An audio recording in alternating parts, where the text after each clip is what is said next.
Sheila Castro Suárez, es neuróloga del Instituto Nacional de Ciencias Neurológicas del Ministerio de Salud, y estamos recibiendo todas sus consultas respecto a este tema, a las señales tempranas que delatan problemas neurológicos, ¿no?, a futuro.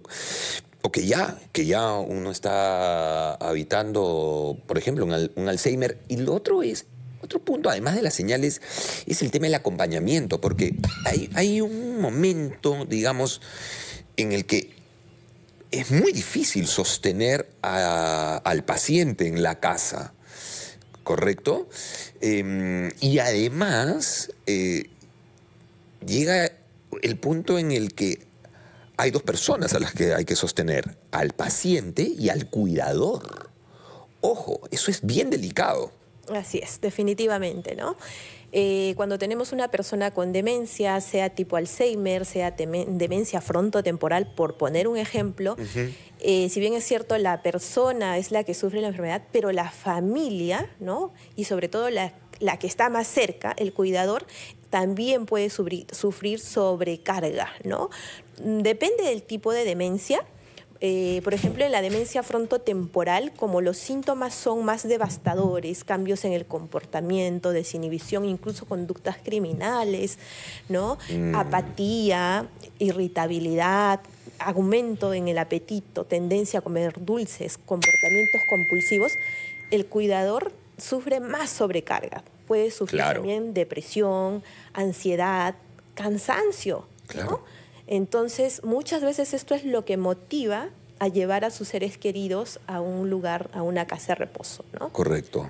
Pero en general, en Latinoamérica y en el Perú, somos más querendones. Nosotros, a diferencia de otras ciudades, mantenemos más a nuestros seres queridos con demencia en casa, ¿no? O sea, siempre y cuando podamos darle todos los cuidados adecuados, y siempre y cuando eso tampoco ponga en riesgo a la célula familiar, me imagino, ¿no? Porque es una decisión en sí conjunta, familiar, ¿no? Totalmente. Y valorar si es saludable, ¿no?, mantener a la persona en casa, de repente con un apoyo adicional, una enfermera, ¿no? Yo lo que encuentro es, por ejemplo, lo que veo, ¿no? Perfecto, alguien en la familia decide hacerse cargo, ¿no? Con el apoyo de los demás familiares, digamos, los hermanos. Pero claro, el apoyo no puede ser... Los hermanos terminan de alguna u otra manera desentendiéndose, porque dicen, bueno, yo pongo la plata pues para las medicinas y pago para... Y no basta con eso, porque ¿cuál es al final la conclusión, ¿no? Bueno, se apoyó al papá, a la mamá, a la persona enferma, ¿no? En fin, y claro, pero eso tiene un saldo, un estrago. Terminó, no sé, mi hermana terminó peor, terminó mal, ya no pudo ni trabajar. Entonces creo yo que, como usted bien dice, ¿no?, es una mirada familiar, una mirada conjunta que no pasa, para quienes tomen la decisión de cuidar en casa al paciente, que no pasa por, bueno, a ver, yo me encargo de la plata, yo me encargo de comprar la comida y tú te encargas de cuidarlo. El cuidador es quien lleva la peor parte. Así es. Como le decía, es una decisión conjunta, ¿no? También hay familiares o un paciente con demencia y solo tiene un hijo, ¿no? Y a veces otros familiares podrían ayudar y otros no. A veces ese familiar tendría que trabajar, ¿no?, porque si no, no hay recursos económicos. Y no es tan sencillo tomar la decisión de que, a pesar de quererlo cuidar en casa, pero tiene que trabajar, entonces optan por llevarlo a una casa de reposo, y para eso también hay que trabajar, porque las casas de reposo no son gratis, ¿no? O sea, también cuestan. También cuestan, ¿no? Entonces, se tiene que tomar una decisión individual, ¿no?, de acuerdo a las características de la familia, cuántos integrantes, qué tipo de demencia tiene, hay recursos económicos adicionales o no, etcétera, ¿no? Llegan mensajes a nuestro WhatsApp, mensajes de voz. Vamos, Chiqui, por favor. Buenos días, estoy escuchando el programa, yo tengo 74 años.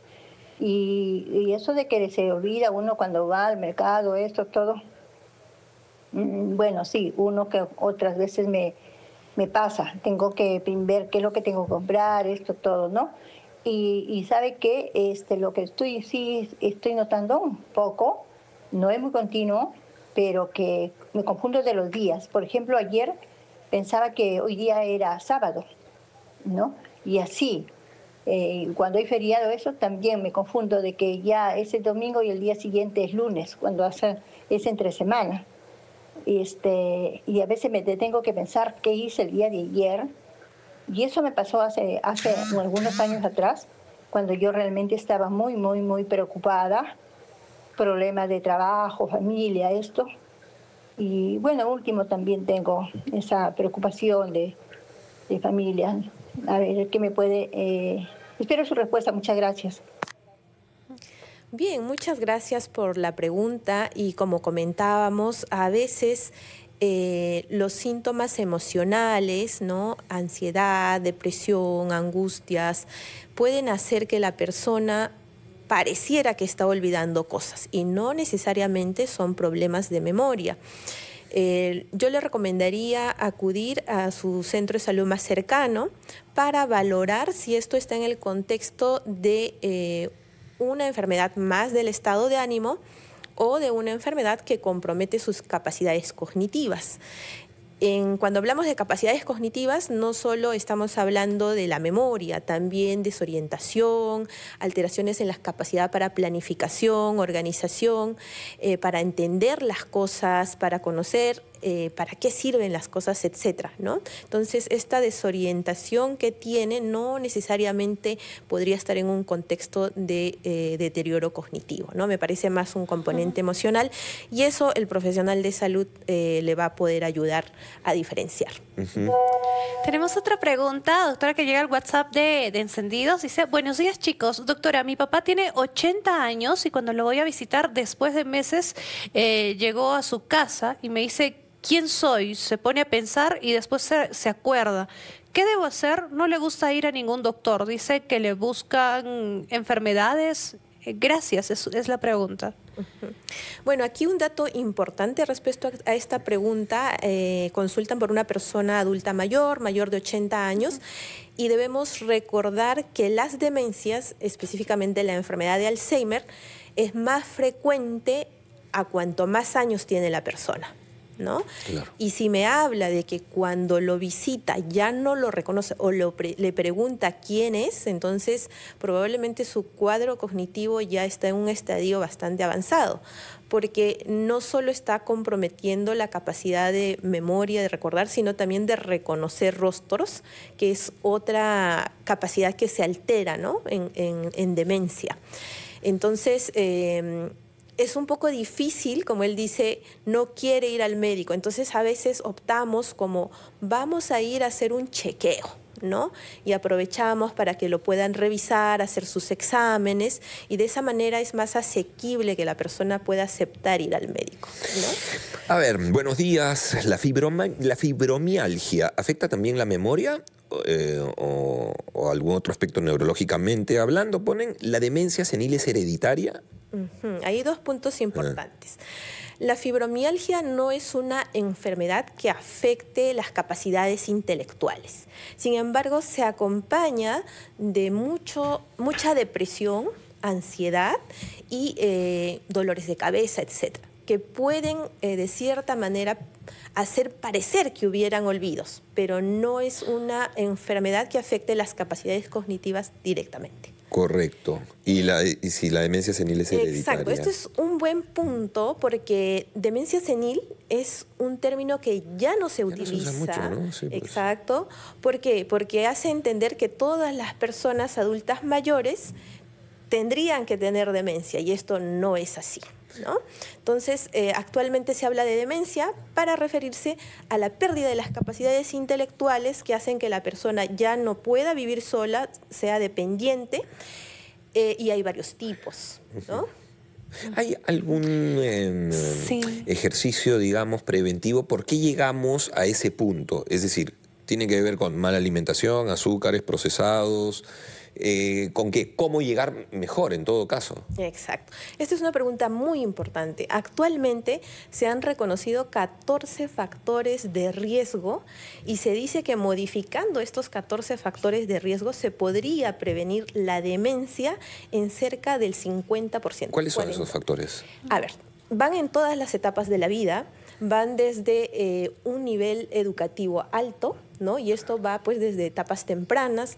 Luego vienen las enfermedades crónicas como el control de diabetes, control de hipertensión para prevenir, tratamiento de depresión, tratamiento del alcoholismo, del exceso de consumo de cigarrillos, ver la manera de mejorar nuestra contaminación ambiental, la hipoacusia, corregir este factor, alteraciones visuales, corregir las alteraciones visuales que se tenga, los traumatismos encefalocranianos, ¿no? Por eso la importancia de usar los cinturones de seguridad, etc. También tenemos la obesidad, ¿sí? Claro. La inactividad física también, por eso se recomienda por lo menos caminar, o si se puede hacer otro tipo de ejercicios, 30 minutos al día por lo menos. La alimentación también es importante, ¿no? Y probablemente existen otros factores, ¿no? Yo he comentado algunos de ellos, pero creemos que también en el Perú la anemia en los niños jugaría algún rol importante, uso de medicamentos sin una receta, una prescripción médica, ¿no? O exposición incluso a algunos virus como el herpes zóster, son factores que se están estudiando también. Sheila, hay una consulta que está muy buena que la traigo de YouTube, de Leticia Maribel Peña, dice que nuestros adultos mayores de jóvenes memorizaban todo, los teléfonos, cumpleaños, fechas, eso es cierto, pero hoy todo está en nuestro celular. ¿Esa falta de ejercicio mental nos puede condicionar a una demencia temprana? Bueno, sí es interesante esa pregunta.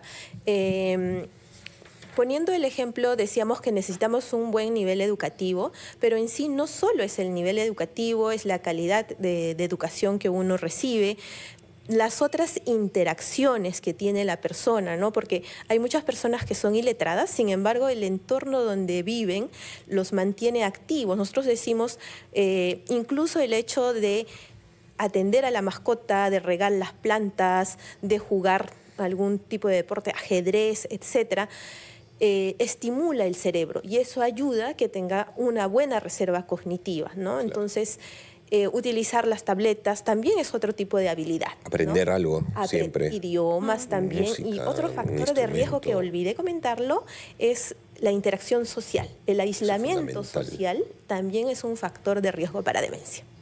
Muy bien, bueno, muchísimas gracias a la doctora Sheila Castro Suárez, neuróloga del Instituto Nacional de Ciencias Neurológicas del Ministerio de Salud. Muy amable. Muchísimas gracias.